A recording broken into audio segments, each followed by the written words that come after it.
dito mga Karots TV ang batang 90s makarelate sa Skyflex at Royal. Na tuwing lalagdatin tayo, yun yung pinapainom sa at pinapakain ng nanay natin. Tuwang-tuwa tayo kasi madalang na naman tayo uminom ng soft drinks noon at Royal pa. Pero hindi ko din alam bakit uminom tayo ng Royal tapos kumakain tayo ng Skyflex. Gumagaan yung pakiramdam natin, magaling naman tayo. Alam ko makaka-relate kayo mga Karots TV kasi karamihan sa inyo mga batang 90s din. Hindi ko din alam yung meron sa Royal. Pero pag ininom mo din siguro, nakakaginawa din. Lalo na pag malamig. At syempre, sabayan mo na din ng pag-inom ng gamot. Pero tayo mga batang 90s, yun yung iniinom natin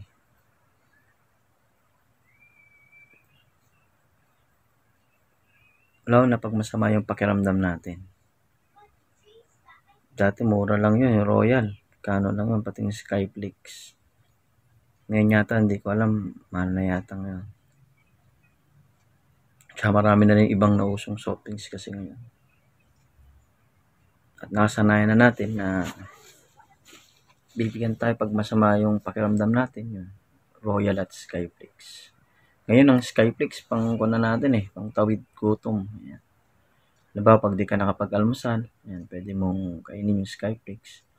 Ang Royal naman ngayon, yan, pag uhaw ka, kasama na rin sa merienda, yung Royal. May incan na rin yata ngayon na Royal.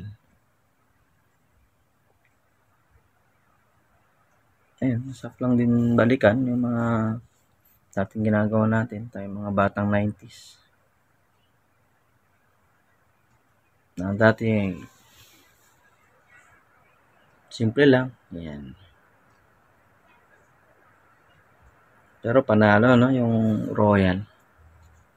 Lalo na pag yung malamig, tapos higupin mong gano'n, sasabayan mo ng Skyflex. Hindi ko alam kung ginagawa nyo pa din ngayon yan, yung Royal at Skyflex.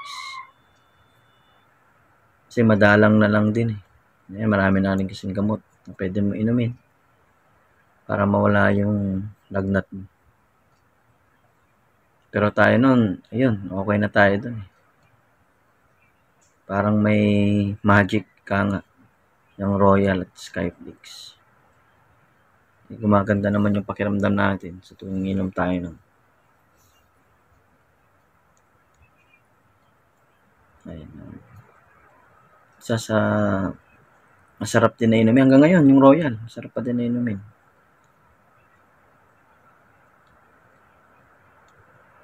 Lalo pag mainit yung panahon. So, yun lang po. Tanong lang ako yung mga batang 90s yan na makarelate sa Royal at Skyflex.